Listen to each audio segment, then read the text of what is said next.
Tikriausiai jau toks ženklas šiandieną IFOje, kalbant apie televizorius, akcentuoti tai, kad visi gamintojai, Sony neišimtis, pristato 4K televizorius. Esu prie suvokiamo dydžio ir iš tikrųjų labai geidžiamo dydžio televizoriaus su 4K rezoliucija, kuris yra lenktas ir anot pačių Sony atstovų, jis yra lenktas šiek tiek mažiau negu tipiškai išlenkia Samsungas arba LG. Ir jie kalba apie tai, kad šitoks išlenktumas yra natūralesnis žiūrėjimui ir padidina regėjimo kampą ir sako visą eilę argumentų.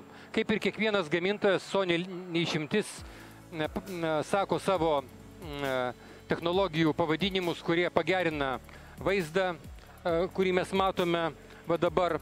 Šiaip skiriamoji geba yra be abejo labai gera, tik tai tiek, kad problema yra turinio klausimas. Dar šitas televizorius turi tokią įdomią savybę, jisai iš karto turi garsiakalbiuose sumontuotą sprendimą audio tam, kad galima būtų girdėti surroundinį garsą, Dolby Surroundą. Ir tai yra gal ir nebloga savybė, tik tai tiek, kad aš tokių televizorių savininkams patarčiau naudoti išorinės garso sistemas ir nebent žinias galima būtų klausytis per tokį garsiakalbių sistemą. Vienok jie kalba apie tai, kad yra iš tikrųjų erdvinis ir kokybiškas garsas. Aišku, parodoje tuo įsitikinti neįmanoma, bet va štai šitoje vietoje mes matome šviečiančią lemputę ir šitos lemputės spalva kinta priklausomai nuo to, ar yra paprastas garsas dabar atkuriamas, ar surroundinis. Ir vat štai šitą savybę Sony pateikė kaip savo išskirtinumą, nes aš paprašiau, kad man papasakotų apie išskirtinės savybės.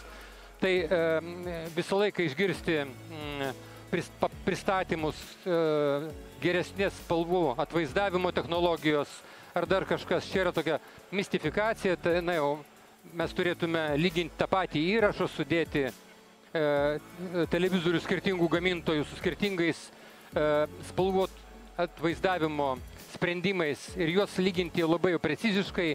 Be abejo, taip vaikštant net parduotuvėje, kai rodo tą patį vaizdą, jūs nelabai galite atskirti tas spalvas, bet na, mes kadangi dabar esame prie naujausių gaminių, tai aš manau, kad mes turėsim progos su jais susipažinti detaliau ir užtat manau, kad poryt LT nuomonės išreiškimas mano lūpomis, kad geriausiai pasibandyti, o po to jau kalbėti, turėtų suveikti ir šį kartą ir aš tikiuosi, mes tą atliksime artimiausiu metu. Iki greitų pasimatymų poryt LT.